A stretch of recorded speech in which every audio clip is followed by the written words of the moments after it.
Next है example number 10। Example number 10 में क्या कहा है कि show that 5 minus under root 3 is irrational number, यानी कि आपको 5 माइनस अंडर रूट 3 को एक इरेशनल नंबर प्रूफ करना है।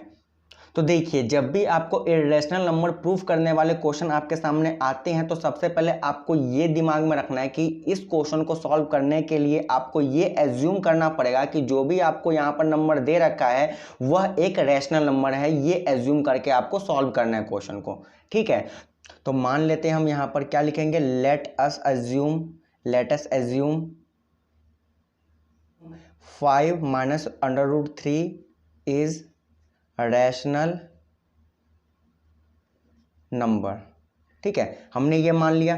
तो जैसे ही आप इसको लिख लोगे उसके बाद आपको रैशनल नंबर का कंडीशन लिखना पड़ेगा। क्या होता है कंडीशन कि वैसे नंबर जिसको हम p बाई क्यू के रूप में लिख सकते हैं उसको हम रैशनल नंबर कहते हैं, जहां q जो होता है वो इक्वल टू नॉट जीरो होता है, ठीक है। यही कंडीशन होता है। तो उसी फॉर्म में हमें 5 माइनस अंडर रूट 3 को लिखना पड़ेगा। क्या लिखोगे आप, 5 minus under root 3 equal to p upon में q, ठीक है। यहाँ पर क्या लिखना पड़ेगा आपको, p बाई क्यू लिखना पड़ेगा, लेकिन हम यहाँ पर p बाई क्यू की जगह a बाई b लिख रहे हैं क्योंकि p और q वो भी एक इंटीजर है और जब हम यहाँ पर a और b मानेंगे वो भी एक इंटीजर ही होगा, ठीक है। इसी तरीके से आपके बुक में सॉल्व कर रखा है a और b मान करके, तो वैसे ही सॉल्व करेंगे। चलिए लिखते हैं, यहाँ पर a अपॉन b लिख लेंगे, ठीक है। इस तरीके से जैसे ही लिख लिया तो अब इसके कंडीशन लिखना पड़ेगा जहां पर क्या क्या चीजें होती है, a और b, ठीक है। a और b क्या है, एक इंटीजर है।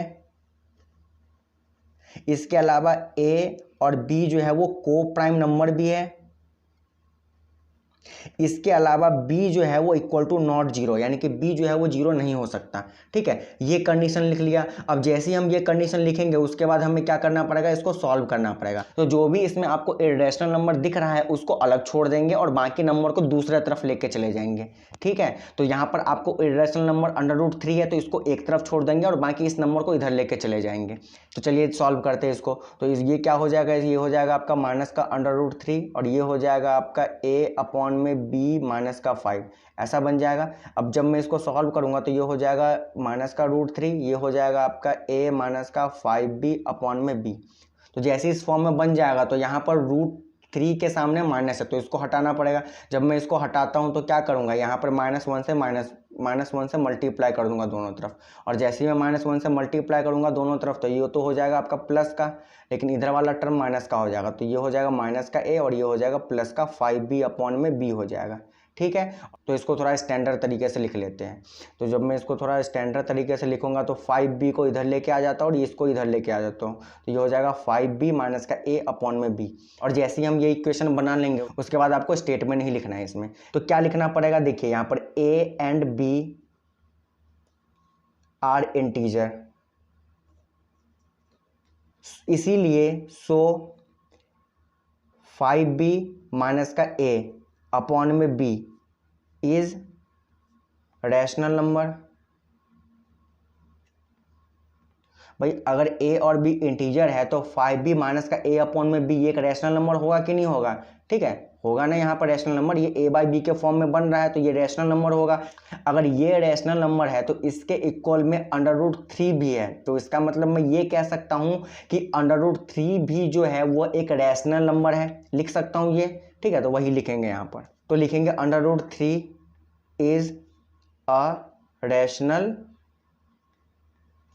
नंबर। जैसे हमने इसे लिख दिया तो उसके बाद हमें क्या लिखना है, उसके बाद यही लिखना है कि ये जो कंडीशन आया है ना ये हमारे इनकरेक्ट एजम्पशन के कारण आया है। क्या आया है, ये जो कंडीशन आया है ये हमारे इनकरेक्ट एजम्पशन के कारण आया है जो हमने यहाँ पर रैशनल नंबर माना था, ठीक है। तो वही लिखोगे आप यहाँ पर, क्या लिखोगे, this contradiction has arisen because of our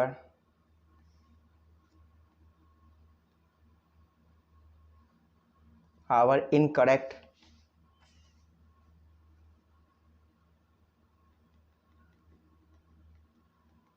assumption। लिख दिया ये स्टेटमेंट, और जैसे ही हम ये स्टेटमेंट लिख देंगे वैसे ही लिखोगे आप, hence 5 minus under root 3 is irrational number, और इसी तरीके से आपको सॉल्व करना है। तो उम्मीद करता हूँ कि एग्जाम्पल नंबर 10 आपको आसानी से समझ में आ गया होगा।